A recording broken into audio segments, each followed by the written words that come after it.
Hi, this is Regina White Favors with a new series titled Overcoming Soul-Tie Setback.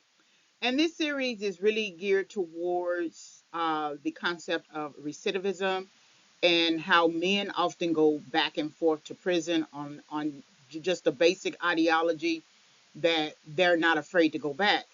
And so I wanted to take some time to think about this because soul ties can be formed in different ways. Usually it's through sex, and it's usually manifested within a romantic relationship. But you can build soul ties in different ways with friendships, family relationships, co-workers, right?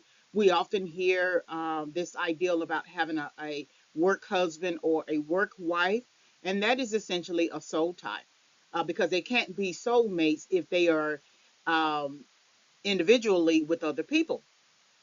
And so, this ideal about soul tie is something that I want to apply to the concept of recidivism, which I am going to begin the process of researching now after this presentation. But this is Overcoming Soul Tie Setback, and it is tailored for men who go back and forth to prison. But it can apply to more than one context, more than one person, and of course, another gender. So uh, please take some time to listen to this presentation, gain insight wherever you feel that you can gain insight, and hopefully it will help you. So this particular presentation is subject to fair use because I am going to reference some scriptures and then also some research briefly on recidivism. A forthcoming bibliography or annotated bibliography is to be determined. So here's some brief facts about recidivism. So recidivism is defined as the tendency of a convicted criminal to reoffend.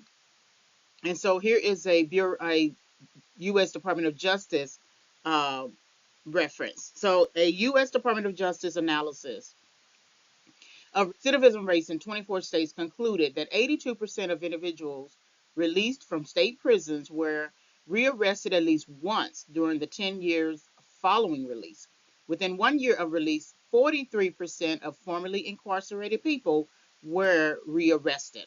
And so you can get more information about this on the Bureau of Justice Statistics website.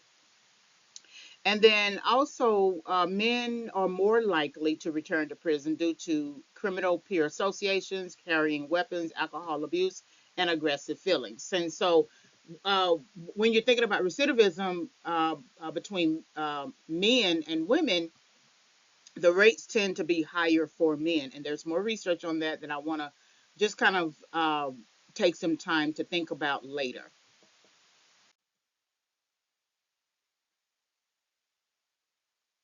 So here's our scriptural basis because I'm going to think about recidivism from the standpoint of both scripture and romantic relationships and how we kind of create this ideal of going back and forth as if we are actually in a romantic relationship.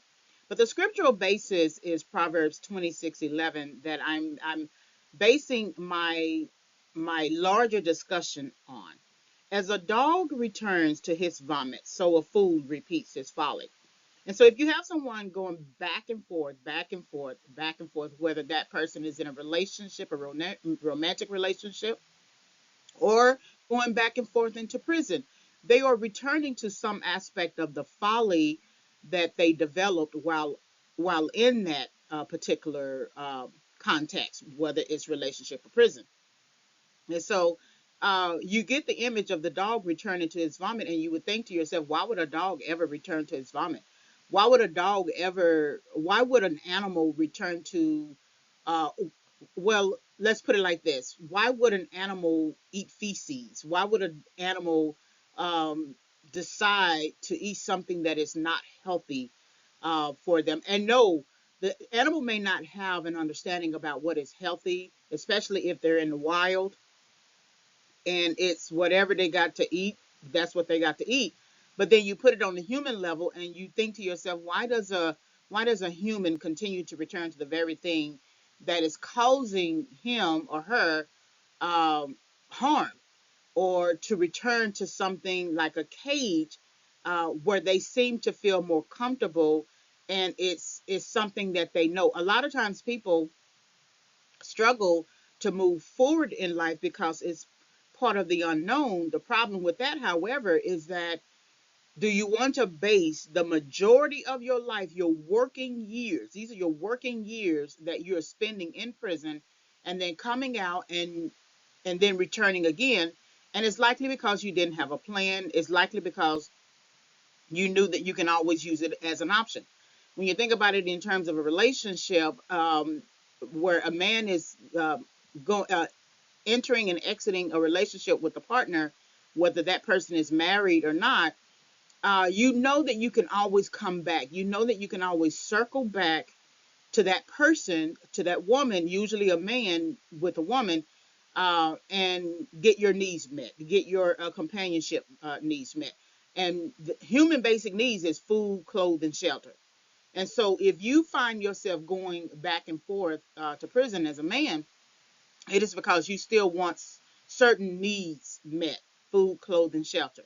That also means that you are not adopting an adult mindset when you feel like you need the prison to take care of you, to parent you, to manage you, because you can't manage yourself. You don't know how to parent yourself. You don't know how to conduct yourself as an adult. If you're making the types of decisions that keep you in prison, repeatedly going back and forth, that means you have not grown into a mature understanding of how to um, run yourself, run your life, run yourself. Getting into criminal peer associations and exercising and exhibiting aggressive behavior is something that you cannot sustain long term. You can stay in prison and be there for 20, 25 years and likely have to sustain it because you have no other choice. But at some point, you're going to think about that and you're going to wish that you did not have to be in that kind of mindset. So that's our scriptural basis. Keep this in mind, that as a dog returns to his vomit, so a fool repeats his folly. Just keep repeating the exact same folly. That means you're not learning. You're not, and that means that the folly that you keep repeating is something that is working for you. Because if it was no longer working for you, you will find another folly, right, so to speak, right? But as long as it's working for you, your mind tells itself that it's working, so there's no need to grow or do anything else. And that's dangerous because you never accomplish anything in life much more meaningful.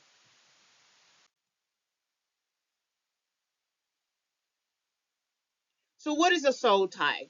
On a very basic, simple understanding, it is an emotional connection, and it is an attachment between two people, and the interaction tends to be prolonged. And so, the attachment, the word that you see there, attachment, is much more related to the psychology understanding of attachment. Your attachment can be insecure or secure. When you have a secure attachment, you tend to feel like you can depend on the person who is acting as a caregiver. Here it is: you are an infant, and the infant is crying, and the caregiver or parent responds to the infant, right? And so there is a reliability on the caregiver. However, when you come from an insecure attachment, it can be ambivalent or avoidant. When you are a baby and you cry, your parent or caregiver did not respond to you immediately. The caregiver responded to you on his or her own time. So then you learned, you were taught um, the, the differences between conveniences, whether or not you were responded to quickly, or whether or not you were responded to in their own time, which breeds inconsistency. So then, as a baby, you grow up into toddlerhood, and the parent is still not responding to you. Every time you cry, every time you have an issue, you can't depend on that parent to provide you emotional um, comfort or emotional response. And if they do, it's yelling, it's screaming, It could lead to spanking. It could lead to a number of things. And so then that speaks to the parenting style, which you have four major types I always go over in all my presentations: authoritative, authoritarian, permissive, and uninvolved. And when you have an authoritative parent, that parent creates teachable moments, so that if you have an issue and you're not doing something or you're going down the wrong path, the parent will sit you down and have a conversation with you concerning that particular issue and create a teachable moment so that you can take it wherever you are going, whether it's to the schoolhouse or later to the high school, and then further later to your own life, and in the workforce. Authoritarian parents tend to be the types of parents that we usually are used to, the ones who say, do it because I said so. They don't give you an explanation. They don't help you understand the reason why you really need to do it. They just say, do it because I say so. Well, a lot of times they've been breeded the same way. Their parents responded to them in the same kind of way. And so now they are passing it down to you. And now it actually becomes a burden on you, because then you are walking around blind because you still don't know why you are doing it just because the person says so. And so authoritarian parents tend to be harsh. They tend to manipulate and control the child. They tend to be aggressive, right, depending upon the family context. The situations, the family dynamic can be definitely toxic. And you can find multiple types of children within either parenting style, like the scapegoat, the invisible child, the golden child, right? And you can find it in great parent homes, two parent homes, and you can find it in single parent homes, good and great, great or not so great, right? And so what it is that you are taught and passed down with certain core values that you then adopt, um, without any really intervention, and then you begin to apply it in your life in other areas because that's what you know. A lot of times we attract the wrong types of people because it's what we are used to, what we have been accustomed to, what we have been exposed to. If you haven't been exposed to a person with some sense, and all the people that you have been exposed to, including your family dynamic, or people without sense, without common sense about things, then you're going to carry out your life without self-reflection. You're going to carry out your life in the very same way until you realize, okay, I can't do this anymore. I don't like this. This is stupid. It's time to change. And so then the permissive parent is always the parent who just allows and permits whatever you want to do with your life, without really any guardrails, without any direction. And then of course the uninvolved parent is just not involved at all. Is the word itself speaks for itself. That the parent kind of lets the child be an adult at 12 years old, and the child is driving and carrying on life like it is an adult, and then the child makes the types of decisions that are criminal based decisions, and the child is confused because you have an authority figure permitting him or her to be able to do whatever he wants to do. But then you have the authority in the law and the police who's telling the child that you can't do that. You can't do whatever you want to do, right? You are not grown. You are not an adult. And so then these different soul ties are formed because then there's a soul tie with the child and the parent, uh, who is permissive or uninvolved, and that child learns how to deal with that parent from that perspective.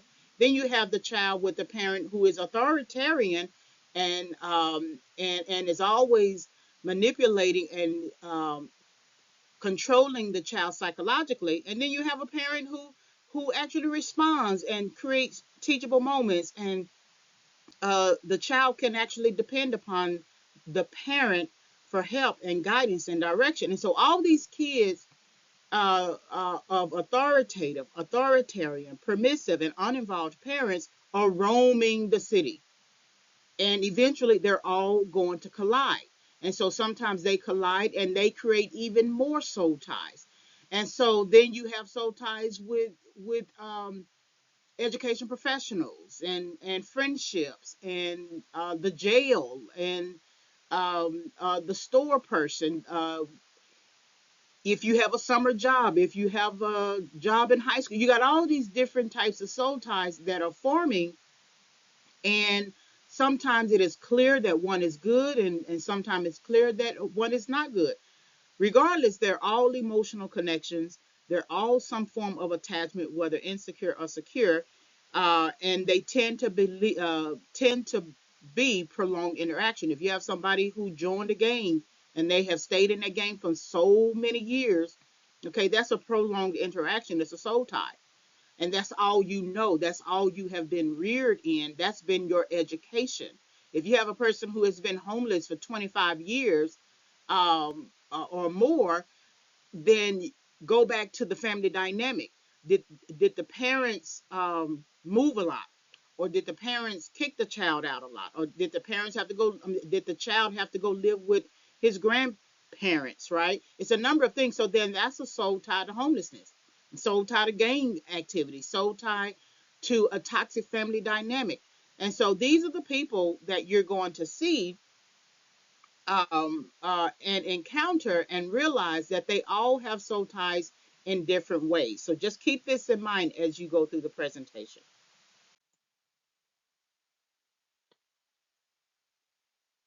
So here are some resources that I use, and so I'm likely going to study them a little longer along with some other resources. But gender differences in life, course theory of recidivism, a survival analysis, and then from the desk of Bureau of Justice Assistance, where I got some of the statistics.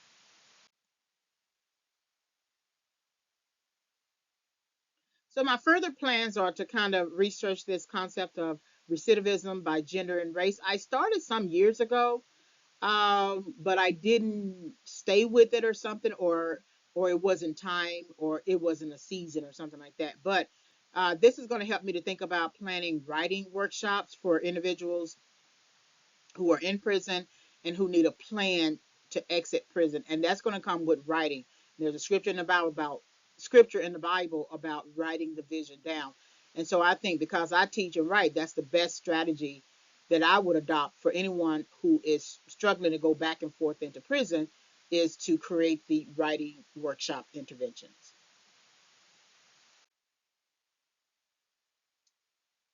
All right, so now that you've gotten to the end, this is you can visit, subscribe, and follow. My website is reginayfavors.com. Then you can visit my YouTube channel, youtube.com// at Regina Y. Favors. And then I have an author store, reginayfavorsauthor.com. I also have other types of websites as well. So thank you very much for listening.